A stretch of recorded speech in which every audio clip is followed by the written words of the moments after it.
السلام علیکم، کیسے ہیں دوستو؟ امید ہے سب خیریت سے ہوں گے۔ آج اس ویڈیو میں ہم پڑھیں گے امام زین العابدین علیہ السلام کی شہادت اور کربلا کے بعد کا واقعہ۔ امام زین العابدین علیہ السلام، جن کا اصل نام علی ابن الحسین تھا، امام حسین اور حضرت شہزادی فاطمہ زہر اسلام اللہ علیہ کے بیٹے تھے، اور آپ رسول اللہ صلی اللہ علیہ وآلہ وسلم کے نواسے تھے۔ آپ چوتھے امام اور اہل بیت کے اس سلسلے کی ایک عظیم کڑی ہے، جنہوں نے دین اسلام کو ظلم و ستم کے دور میں بھی سر بلند رکھا۔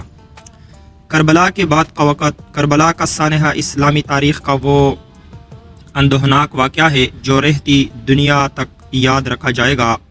عاشورہ کے دن 10 محرم 61 ہجری کو امام حسین اور ان کے ساتھیوں کو شہید کر دیا گیا۔ اس وقت امام زین العابدین شدید بیمار تھے، اسی وجہ سے آپ کو میدان کربلا میں جنگ میں شریک نہ کیا گیا۔ دشمنوں نے اس بیماری کو نظر انداز کرتے ہوئے آپ کو قید کر لیا۔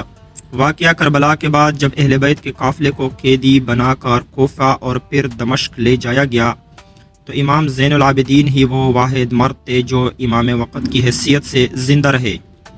آپ نے اپنے خطبات اور بیانات کے ذریعے یزید کے دربار میں حق اور باطل کو واضح کیا۔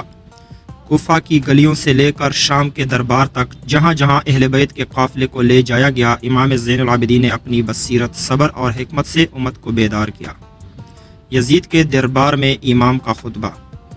دمشق کے دربار میں یزید نے چاہا کہ امام زین العابدین کو ذلیل کرے، لیکن امام نے ایک ایسا تاریخی خطبہ دیا جس نے سب کے ضمیر کو جھنجھوڑ دیا۔ آپ نے فرمایا، اے لوگو، ہمیں وہ پہچانو جنہیں اللہ نے علم، حکمت اور طہارت دی ہے۔ ہم اہل بیت ہیں، ہم وہی ہیں جن پر درود بھیجا جاتا ہے، ہم نبی کے اہل خانہ ہیں، ہمیں مظلوم اور قیدی بنایا گیا۔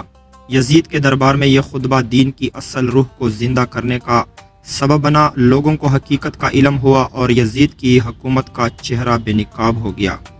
مدینہ واپسی اور عبادت کی زندگی۔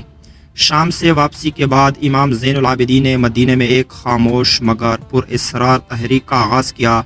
آپ نے تلوار کے بجائے دعا اور عبادت کو اپنا ہتھیار بنایا۔ آپ کی دعائیں، مناجات اور صبر نے لوگوں کے دلوں کو بدل دیا۔ صحیفہ سجادیہ، جو آپ کی دعاؤں کا مجموعہ ہے، روحانی علوم کا خزانہ ہے۔ اس میں انسان کے رب سے تعلق کو بہت خوبصورتی سے بیان کیا گیا ہے۔ آپ کی زندگی کا بڑا حصہ عبادات، تعلیم اور مظلوموں کی حمایت میں گزرا۔ آپ دن رات اللہ کی عبادت میں مشغول رہتے، اسی وجہ سے آپ کو زین العابدین یعنی عبادت گزاروں کی زینت کہا گیا۔ سجاد بھی آپ کا لقب ہے کیونکہ آپ کثرت سجدہ کرتے تھے۔ سیاسی حالات اور آپ کی نگرانی۔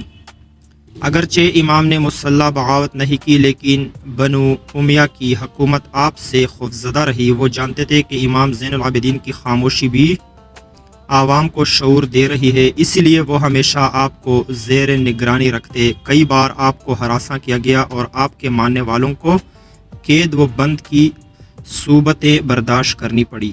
شہادت۔ امام زین العابدین علیہ السلام کو 25 محرم الحرام 95 ہجری کو شہید کر دیا گیا۔ تاریخی روایات کے مطابق آپ کو بنو امیہ کے خلیفہ ولید بن عبد الملک کے حکم پر زہر دیا گیا۔ زہر کی شدت سے آپ کئی دن بستر علالت پر رہے اور آخرکار رائے خدا میں شہید ہو گئے۔ شہادت کے وقت آپ کی عمر تقریباً 57 سال تھی۔ آپ کو مدینہ کے مشہور قبرستان جنت البقیع میں دفن کیا گیا، جہاں آپ کے ساتھ دیگر اہل بیت کی قبور بھی ہیں۔ افسوس کی بات یہ ہے کہ آج جنت البقیع میں ان مزارات کو ظاہری طور پر منہدم کر دیا گیا ہے، لیکن اہل ایمان آج بھی دل سے ان ہستیوں کی زیارت کرتے ہیں۔